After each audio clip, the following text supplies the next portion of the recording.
Sorry, I was looking at something. Hey guys, yes, I know it's a bit noisy in here today, but please just deal with it. Today we're talking about Treehouse of Horror 14. The opening segment, pretty much the entire family kills each other.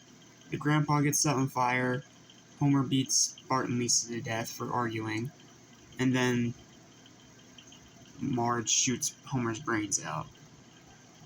It's a pretty simple opening segment.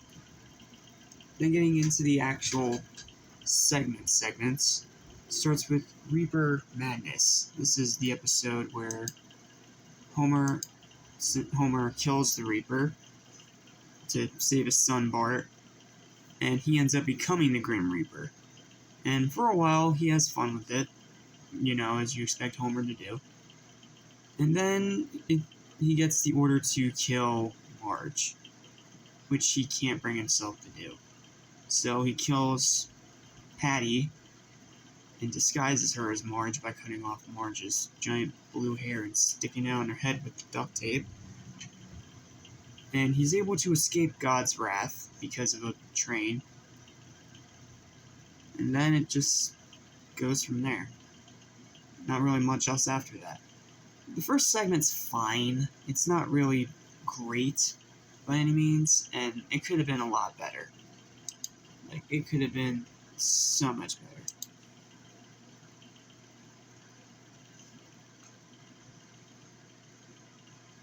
better. Okay, moving on to the second segment, which I believe is Finkelstein, if I'm correct. Hold on, I gotta check this, I'm sorry.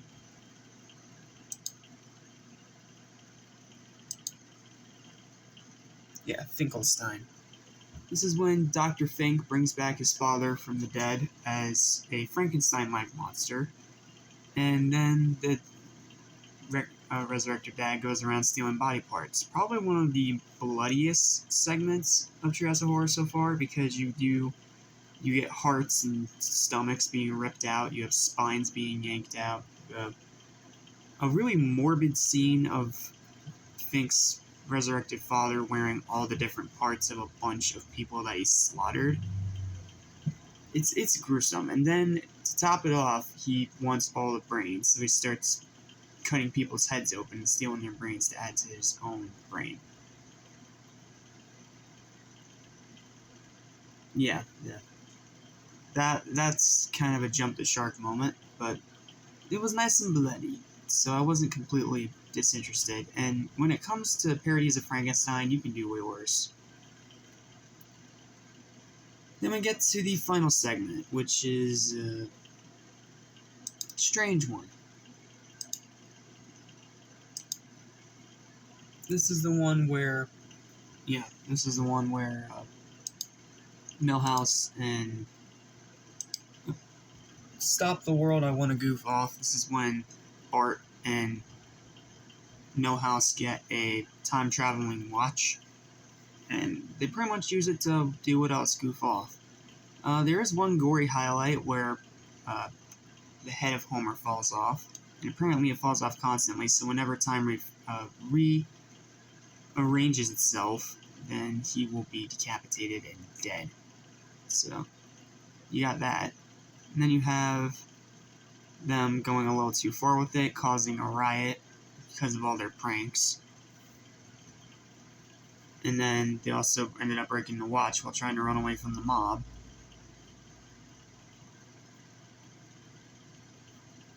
And then they fix the watch, and then everything goes somewhat back to normal after a few mishaps.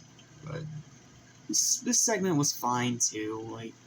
This episode was unremarkable, to say the least. I wasn't entirely bored. There were some funny moments, and like I said, I do like that Finkelstein gave us a nice serving of gore, along with the opening, of course. But the segments are just mediocre. They don't have that same gravitas or allure as the past Treehouse of Horrors have. It's not a bad episode by any means, but just like 13, it's just one that is not really worth caring about, and thus it falls into the 5 out of 10 category. It is dead average. It has good things, but it has a lot of bad things. So because of that, it falls right in the middle. Well, that's it. I'll see you guys later today for my review of Coraline. Until then, thanks for watching. I'll see you next time. Peace.